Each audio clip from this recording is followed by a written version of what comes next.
ഞാൻ എൻ്റെ ബാപ്പാന്റെ ഖബർ സിയാറത്ത് ചെയ്ത് റോട്ടിക്ക് ഇങ്ങനെ കയറി വരുമ്പോൾ എൻ്റെ സ്വന്തം കുടുംബത്തിൽപ്പെട്ട എൻ്റെ സ്വന്തം ബ്ലഡിൽപ്പെട്ട ഒരുത്തൻ ബുള്ളറ്റ് കൊണ്ടുവന്ന് നിർത്തിയിട്ട് എന്നോട് ചോദിക്കുക, നീ എന്താ ഒറിജിനൽ മുജാഹിദല്ലേ?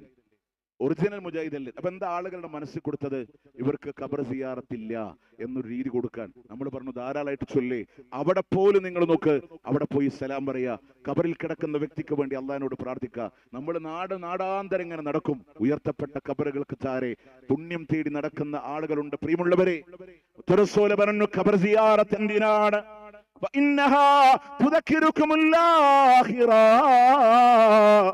പരലോകത്തെ കുറിച്ച് ഓർമ്മയുണ്ടാക്കാനാ, ദുനിയാവ് വേണ്ട എന്ന ചിന്തയുണ്ടാക്കാനാണ്.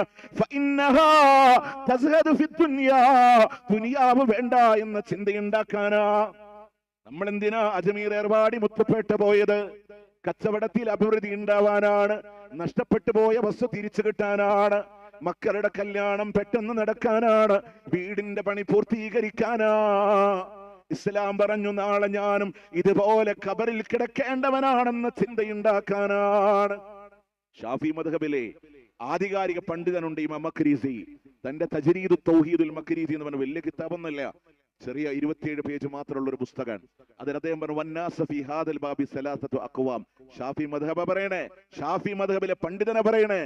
അദ്ദേഹം വിശ്വാസപരമായ ഒരു മേഖല അദ്ദേഹം ചർച്ച ചെയ്തതാണ്. ഖബർ സിയാറത്തിന്റെ വിഷയത്തിൽ ആളുകൾ 3 മാനദണ്ഡത്തിൽ പോകുന്നുണ്ട്. ചില ആളുകൾ വഖൗമുൻ യസൂറൂനഹും, അവരെ സന്ദർശിക്കും, വയദഊന ലഹും, അവർക്ക് വേണ്ടി പ്രാർത്ഥിക്കുന്ന ആളുകളില്ലേ, അതാണ് ശർഈയായ സിയാറത്ത്. എന്നാൽ അവിടെ പോയി അവരെ കൊണ്ട് പ്രാർത്ഥിക്കുന്നവർ, അവിടെ പോയി അവരോട് ചോദിക്കുന്നവർ, ഫഹാഉലാഇ ഹുമുൽ മുശ്രികൂന ഫി റുബൂബിയ്യ എന്നത് എന്റെ പദമല്ല.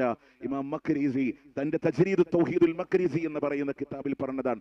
അള്ളാന്റെ റുബൂബിയത്തിൽ വരെ ശിർക്ക് വെക്കുന്ന, പങ്കുകാരാക്കുന്ന ആളുകളാണ് അവരെന്നാണ്. അവിടെ ഇസ്ലാമിലെ ഖബർ സിയാറത്ത് നമ്മൾ കൊണ്ടുവരാം.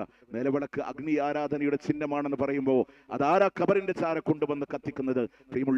പ്രിയമുള്ളവരെ, അള്ളാന്റെ മുത്ത് റസൂൽ സല്ലല്ലാഹു അലൈഹി വസല്ലമ അരുതെന്ന് പറഞ്ഞതിനെ കൊണ്ടുവരാൻ നമുക്കാർക്കും അവകാശമില്ല.